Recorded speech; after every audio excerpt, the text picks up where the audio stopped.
시편 23편 1절부터 끝절까지 우리 같이 말씀 읽어보겠습니다. 여호와는 나의 목자시니 내가 부족함이 없으리로다. 교독할게요. 그가 나를 푸른 풀밭에 누이시며 쉴만한 물가로 인도하시는도다.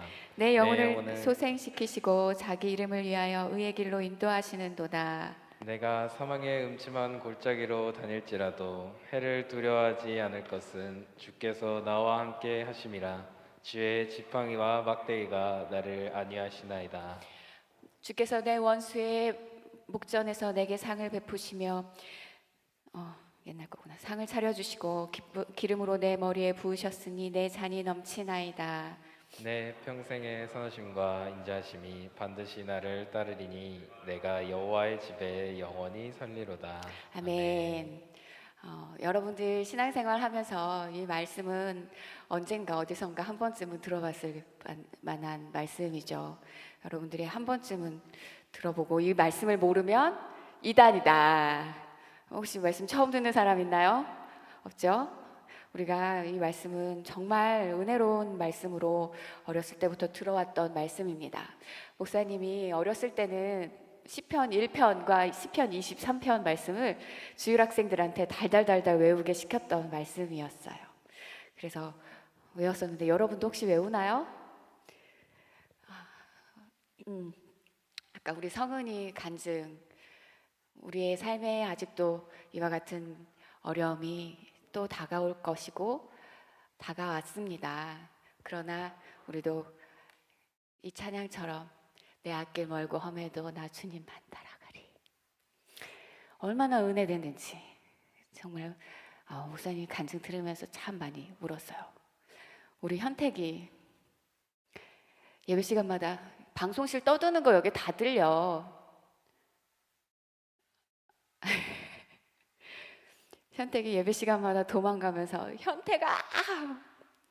목사님이 웃으면서 이야기했지만 막 바닥을 치면서 울고 싶었던 내 마음. 현택이가 언젠가 길에서 하나님이 저를 온유함으로 돌보셨어요. 하나님이 저를 온유함으로 돌아오게 하셨어요. 그때 내가 길에서 소리를 질렀어. 네가 내 마음을 알아. 내가 너 때문에 얼마나 힘들었는지 네가 내 마음을 알아.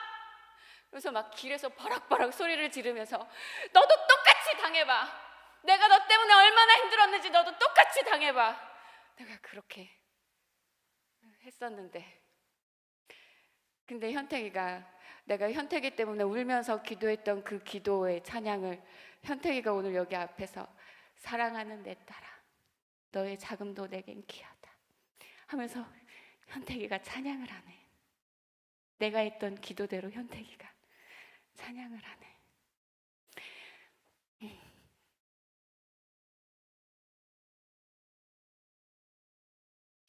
우리 사랑하는 청년들 모두에게 이와 같은 간증이 풍성하기를 주님의 이름으로 축복합니다. 아멘. 오늘 우리가 읽은 이 시편 23편 말씀은 읽으면 참 은혜가 되죠. 그리고 뭔가 푸른 초장이 생각나고 평온하고 거기에 양떼들이 막 뛰어놀고 목자가 양떼들을 돌보면서 읽으면 참 은혜롭다 이런 생각이 들지만 사실 이 시편 23편을 기록한 다윗의 심정은 다윗의 상황은 그렇게 온유하고 평안한 상황이 아니었어요. 이 시편 말씀을 기록했던 그때 다윗은 여러분들이 작년에 사무엘 상하 말씀을 묵상하면서 이제 말씀 묵상하면서 다윗의 일대기에 대해서 알게 되었겠지만 다윗이 시편 23편 기록할 땐 압살롬에 의해서 자기의 아들 압살롬에 의해서 피난 다닐 때 도망 다닐 때 죽음의 공포가 자기 앞에 놓여 있고 아들의 배신으로 인해서 너무 마음이 상처를 입고 그리고 절망과 슬픔 속에 노년의 나이 때 다윗이 기록한 시편 23편 말씀입니다. 다윗은 아마 도망을 다니면서 밖에 뛰어다니는 양들을 보았을 거예요. 그리고 그 양들을 돌보고 있는 목자들을 보았을 거예요. 지금 우리나라에서는 양을 보는 것이 되게 힘들 일이죠. 그래서 양떼 목장을 가야만 양들을 볼 수 있지만 이스라엘은 지금도 밖에 나가면 지금도 이렇게 고개를 돌리면 들판을 보면 양들이 떼를 지어서 매우매 하면서 막 돌아다녀요. 그리고 길 한복판에도 양들이 다 지나갈 때까지, 그리고 차들이 못 가고 기다리고 있고, 그 양들을 돌보는 목자들이 양들이랑 같이 막 들판에서 막 뛰어다니고, 지금도 이스라엘은 그렇게 그렇게 지냅니다. 그 양들의 모습을 보면서, 그 목자의 모습을 보면서 다윗이 도망가는 자신의 신세 속에서 그들의 모습을 보며 과거에 자기가 양들을 돌봤던 목동의 시절, 그때가 생각이 났을 거예요. 다윗은 선한 목자였어요. 참 성실하고 충성되고 양들을 잘 돌보는 목자였어요. 다윗이 골리앗과 싸우려고 사울 왕에게 나가가지고, 제가 골리앗과 나와서 전쟁을 하겠습니다 할 때 다윗이 사울 왕에게 이렇게 말했어요. 왕이시여, 제가 양을 돌볼 때, 양을 지킬 때 사자나 곰이 와가지고 양들의 새끼를 물어가면 제가 달려가가지고 그 사자나 곰을 때려서 그 입을 벌려가지고 그 입 안에 있는 양을 꺼내서 제가 양들을 지켰습니다. 이 진짜 어떻게 사자와 곰의 입을 벌려가지고 그 안에 있는 양을 꺼냈겠냐고. 어떻게, 그 소년이었던 다윗이. 그런데 다윗은 그렇게 양을 성실하게 지켰다는 거예요. 그리고 사자나 곰이 와가지고 나를 해치려고 하면 내가 그 수염을 잡고 그것을 쳐 죽였습니다.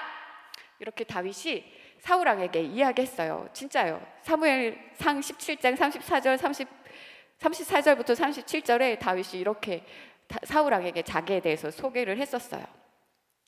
여호와께서 나를 사자와 곰의 그 발톱으로부터 구해 주셨던 것처럼 저 골리앗의 손에서도 나를 건져내 주실 겁니다. 이렇게 이야기했습니다. 다윗은 자신이 목자로서, 목동으로서 자신의 일을 충성되게 잘 감당했어요. 그 시절의 자신의 모습을 생각했을 거예요.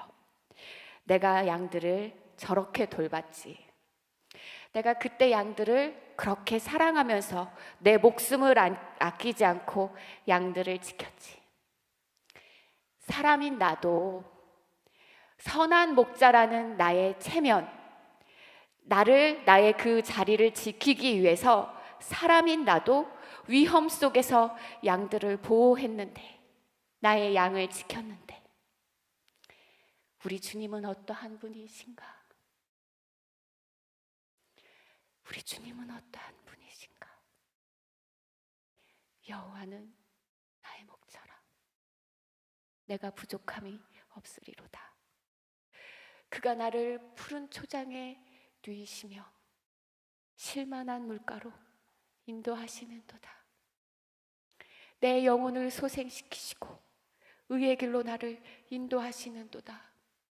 내가 사망의 음침한 골짜기를 지금 다니고 있지만 해를 두려워하지 않을 것은 주의 지팡이와 막대기가 나를 안위하시나이다. 주께서 내 원수의 목전에서 내게 상을 베푸시고 내 머리 위에 기름을 바르셨으니 내 잔이 넘치나이다. 내 평생에 여호와를 따르리니 내가 여호와의 집에 영원히 거하리로다 하면서 다윗이 여호와는 나의 목자십니다 하고, 하나님께서 자신의 명예를 위해서, 자신의 이름의 명예를 위해서 나를 반드시 의의 길로 인도하신다. 우리 하나님은 사꾼이 아니라, 양들을 버려두고 도망가는 그러한 사꾼이 아니라, 길을 잃어버린 양을 찾지 않는 그런 사꾼이 아니라 선한 목자다. 나보다 더 선한 목자다. 비록 내가 음침한 사망의 길을 걷는 상황이지만 나는 해를 두려워하지 않는다. 왜냐하면 주님의 지팡이와 막대기가 나를 안위하시기 때문이다. 다윗은 하나님은 누구이신가? 이러한 상황 속에서, 나의 이러한 절망 속에서 하나님은 누구이신가를 생각하고 하나님을 바라보았습니다. 여호와는 나의 목자시다. 내가 왜 절망하는가? 여호와는 선한 목자다. 내가 무엇을 두려워하는가? 여호와는 나의 좋으신 목자다. 그런데 내가 왜 이와 같은 고통 속에서 이와 같이 신음하고 있는가? 여호와께서 선한 목자이시기에 그 선하신 목자이심을 나의 삶 가운데 증명하시는 이 시간이 되겠구나. 선하신 목자이심을 이 시간을 통하여서 나에게 나타내 주시겠구나. 주의 지팡이와 막대기가 나를 안위하시는 것을 이 시간을 통하여 내가 경험하겠구나. 내 평생에 여호와를 따르리니 나는 여호와의 집에 영원히 거하리로다. 다윗이 그 사망의 음침한 골짜기를 이렇게 하나님은 누구이신가를 바라보며 그 시간을 통과했습니다. 사랑하는 청년 여러분, 청년의 때는 목사님이 이렇게 경험하면서 보니까 가장 인생 중에 아름답고 가장 힘이 있고 무엇이든지 할 수 있고 그리고 가장 찬란한 시기이기도 하지만 가장 치열하고 가장 아프고 두렵고 불안한 시기이기도 합니다. 이러한 때에 우리는 어떻게 해야 할까요? 다윗처럼 하나님을 바라보아야 합니다. 그리고 나의 하나님은 어떠한 분이신가? 나의 하나님은 어떠한 분이신가? 그분을 알고 그분을 향해서, 하나님을 향해서 여호와는 나의 누구이십니다. 여호와는 나의 아버지이십니다. 목사님은 아빠가 일찍 돌아가시고 나서 하나님께서 약속해 주셨어요. 성아야, 넌 고아가 아니야. 내가 너의 아빠야. 지금부터 내가 너의 아빠야. 하나님은 나의 아버지. 여러분들의 하나님은 어떠한 분이신가요? 여러분들의 하나님은 어떠한 분이신가요? 재현이의 하나님은 여호와는 나의 누구이셔? 목자이십니다. 현택이의 하나님은 여호와는 나의 누구이셔? 주인이십니다. 여호와는 여러분들의 누구이십니까? 그리고 그 질문에 이어서 이렇게 여러분들은 생각해야 합니다. 그 다음에 왜? 하나님은 누구이신가? 그 다음에 왜? 라는 질문을 해야 돼요. 히브리인들의, 하나님의 백성들인 히브리인들의 사고는요, 왜라고 질문을 합니다. 그러나 이 세상 사람들, 헬라적인 사고의 질문은 어떻게? 라고 질문합니다. 잘 기억해야 돼요. 히브리적 사고의 왜라는 질문은 영적인 문제로 우리가 접근할 수 있지만 하나님과의 관계 속에서 접근할 수 있고, 하나님과의 관계 속에서 궁극적인 내 인생의 답을 왜라는 질문을 통해 찾을 수가 있어요. 그러나 어떻게라고 하는 질문은, 헬라적인 이러한 사고는 무신론적 세계관, 인본주의적 세계관입니다. 어떻게라는 것은, 어떻게라는 질문을 통해서는 우리가 인간적인 방법을 찾고 하나님이 아니라 내가 주인이 되어지는 결론을 맺게 만듭니다. 이렇게 질문하는 거예요. 하나님이 어떻게 세상을 만드셨지? 이 질문은 잘못된 질문이에요. 이렇게 말씀을 보는 건 잘못된 관점이에요. 그게 아니라 하나님이 왜 세상을 만드셨지?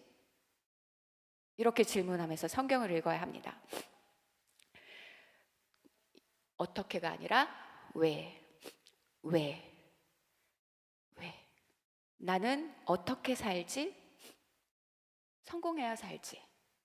어떻게 해야 성공하지? 돈을 많이 벌어야 성공하지.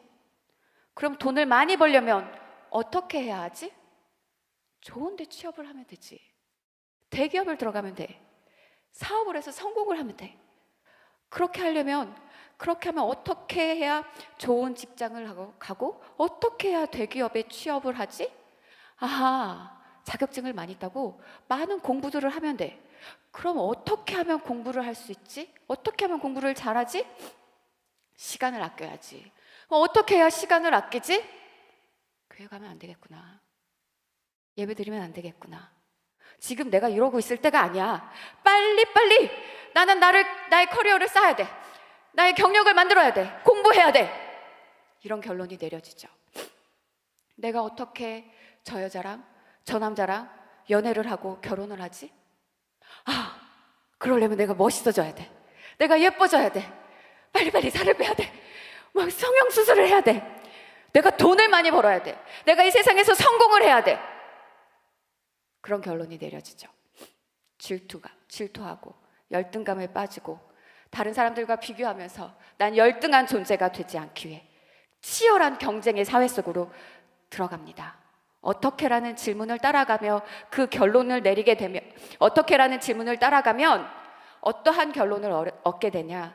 인간적인 방법을 찾게 되고 내가 해결하라고, 내 인생을 내가 해결하려고 발버둥 치게 되는 인생이 됩니다.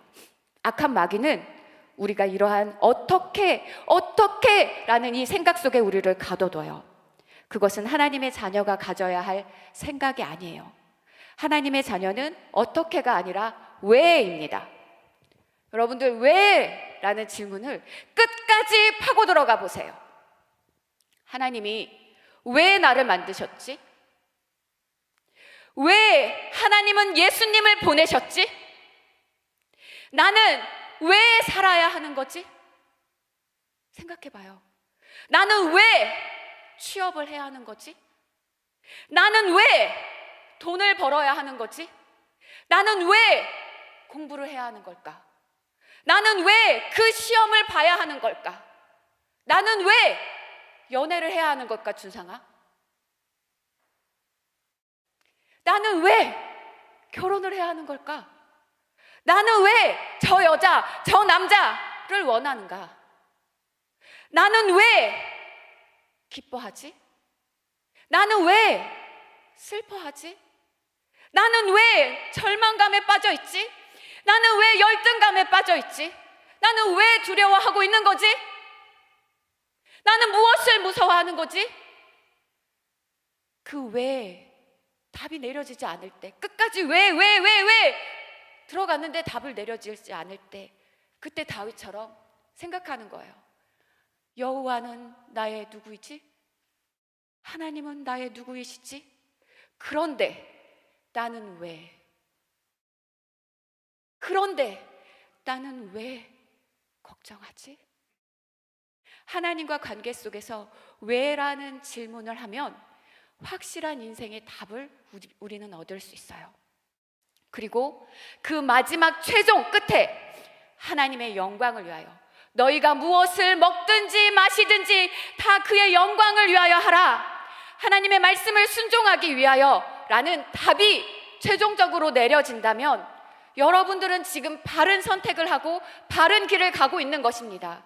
그러나 그것이 아니라 만약 나의 만족과 나의 유익과 내 육체의 소욕과 정욕을 위한 것이라면, 내 최종적인 그 결론이 내 육체를 위한 것이라면, 여러분들이 지금 하고 있는 것은, 그 선택은, 그 길은 틀린 것입니다. 내가 왜 주일날 예배를 안 드리는가? 내가 왜 주일에 놀러 가야 하는가? 내가 왜 주일에 예배 드리지 않고 거길 가는가? 내가 왜, 준상이는 왜 연애하니?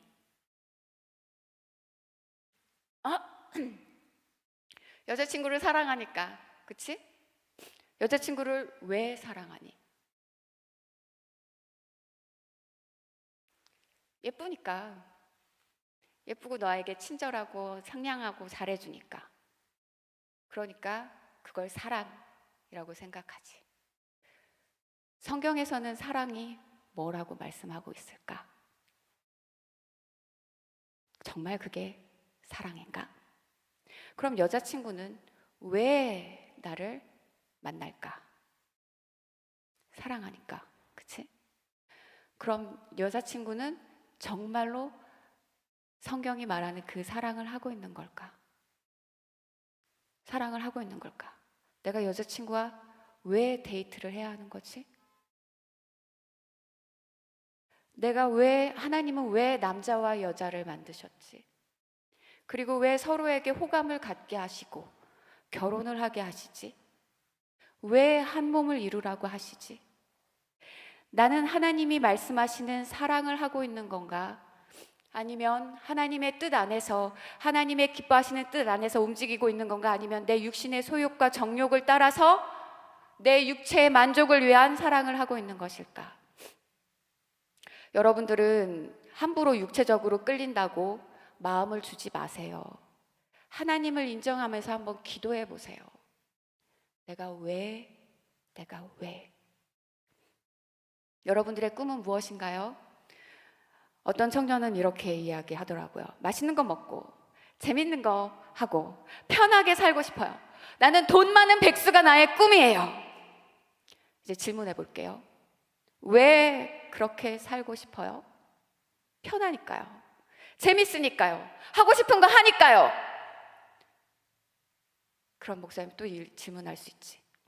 하나님의 영광이 맞나요? 맛있는 것 먹고 재미있게 놀러 다니고 돈 많은 백수가 되라고 예수님을 죽이시면서까지 나를 이 땅에 하나님께서 살게 하시는 걸까? 하나님은 나를 왜 이 땅에 살게 하시는 걸까? 하나님은 왜 내게 생명을 주시고 나를 개, 돼지, 짐승으로 살게 하지 않고 나를 왜 사람으로 만드셔서 살게 하시는 걸까? 왜 하나님은 나 같은 것을 위해 예수님을 보내주셨을까? 나는 왜 살아야 하는 걸까? 내가 원하는 그 꿈을 이루면서 사는 것이 하나님의 영광을 위한 것일까? 이제 신입생 올라온 여러분들, 우리 청년 여러분들, 이제 우리가 나이 먹을 만큼 먹은 청년이라면 이제는 하나님은 누구신가? 하나님은 나에게 왜 생명을 주셨는가? 이런 생각을 하면서 자신의 인생을 하나님 앞에서 한번 올바르게 점검하고 방향을 바로 찾아가야 되지 않겠습니까?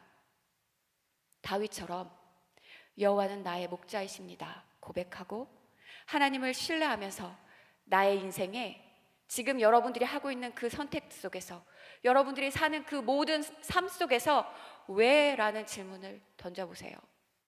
목사님이 지난주 계속해서 너무나도 마음이 고통스럽고 절망스러웠어요. 정말 어둠을 통과하는 시간이었어요. 그때 목사님도 계속 왜라는 질문을 했어요. 하나님, 내가 왜 슬퍼할까요? 하나님, 내가 왜 좌절하고 있을까요? 하나님, 내가 왜 낙심하였을까요? 하나님, 왜 나는 이와 같은 모습일까요? 라는 질문을 수도 없이 하면서 하나님을 찾았어요. 아버지, 도와주세요. 어떤 때는 그 왜라는 질문에 I don't know, 답이 없을 때가 있어요. 그러면 다시 하나님은 누구신가? 하나님은 나의 누구신가? 다시 거기로부터 돌아가는 거예요. 거기서부터 시작하는 거예요. 오늘 목사님은 여러분들에게 우리의 삶에 정말 중요한 지혜를 한 가지 알려준 거예요. 깨닫는 자가 되기를 소망합니다. 내가 왜 살아야 하지? 내가 왜 대학을 가야 되지? 내가 왜 친구를 만나야 하지? 내가 왜 친구와 저기를 가야 하지? 내가 왜 저것을 마셔야 하지? 내가 왜 거기에 가야 하지? 내가 왜 그것을 해야 하지? 여러분들이 그 답의 결과가 하나님의 영광을 위한 결론을 내리는 삶이 되기를 주님의 이름으로 축복합니다. 다윗처럼 여호와는 나의 목자십니다. 내가 부족함이 없습니다. 주님은 나에게 선한 목자이십니다. 내가 이와 같은 슬픔 속에서 주님은 나의 선한 목자이심을 증명해 주실 것입니다. 그러므로 나는 부족함이 없습니다. 주의 지팡이와 막대기가 나를 지켜주십니다. 이렇게 고백하는 다윗처럼 우리 사랑하는 청년들도 하나님의 이름을 부르는 자들이 되기를 축복합니다. 아멘. 우리 찬양팀 다시 나와주세요. 선한 목자 구세주여, 오늘 마지막으로 같이 찬양하고 다 같이 자리에서 일어날까요? 같이 여호와는 나의 누구이십니다. 여러분들이 이 시간에 함께 기도하는 시간 가졌으면 좋겠습니다.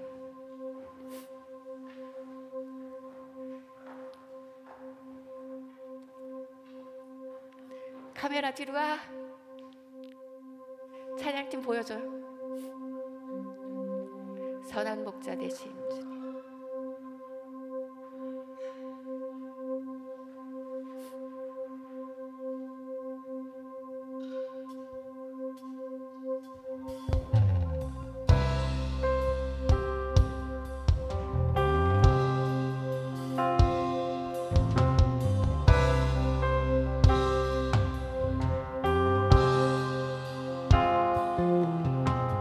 선하신 목자 날 사랑하는 분 주 인도하는 곳 따라가리 주의 말씀을 나 듣기 위하여 주 인도하는 곳 가련해. 처음부터 다시 고백합니다. 선하신 목자, 선하신 목자 날 사랑한 나의 하나님은 어떠한 분이신가 생각하며 찬양하겠습니다. 따라가리 주의 말씀을 나 듣기 위하여 주 인도하는 곳 가련해. 우리 다윗처럼 고백합니다. 나를 푸른 초장과 쉴만한 물가로 내 선하신 목자 날 인도해. 험한 산과 골짜기로 내가 다닐지라도 내 선하신 목자 날 인도해. 내가 험한 산과 골짜기, 험한 산과 골짜기로 내가 다닐지라도 내 선하신 목자 인도해. 처음부터 다시 고백합니다. 선하신 목자, 선하신 목자. 우리 눈을 감고 하나님을 향하여서 믿음으로 고백하겠습니다. 주 인도하는 곳 따라가. 아멘. 주의 말씀을 나 듣기 위하여 주 인도하는 곳 가련해. 아멘. 나를 푸른 초장과 쉴만한 물가로 내 선하신 목자 날 인도해. 험한 산과 골짜기로 내가 다닐지라도 내 선하신 목자 날 인도해. 선한 목자 구세주여, 선한 목자 구세주여 항상 인도하소서. 아멘. 선한 목자 구세주여 항상 인도하소. 한 번 더. 선한 목자 구세주여, 선한 목자 구세주여 항상 인도하소서. 선한 목자 구세주여 항상 인도하소. 우리 이 시간에 같이 기도하겠습니다. 예수님은 나의 누구이십니다. 나의 신앙의 고백을 이 시간에 우리 큰 소리로 외치며 하고, 그리고 내가 그 예수님을 의지하면서 내가 왜 두려워하는가, 내가 왜 염려하는가, 내가 왜 좌절하는가, 내가 왜 살고 있는가, 내가 왜 숨을 쉬고 있는가, 예수님은 왜 날 사랑하셨는가. 우리 이 시간에 같이 이 믿음의 고백을 자신에게 하면서 주님, 나의 인생을 인도하여 주옵소서. 내가 두려움과 염려를 떨쳐버리고 주님의 말씀을 따라 사는 자가 되기를 소망합니다. 오늘 나와서 간증했던 청년들처럼 주님, 나도 주님께 간증하며 사는 인생이 되게 하여 주옵소서. 우리 다 같이 주여 3번 외치고 기도하겠습니다.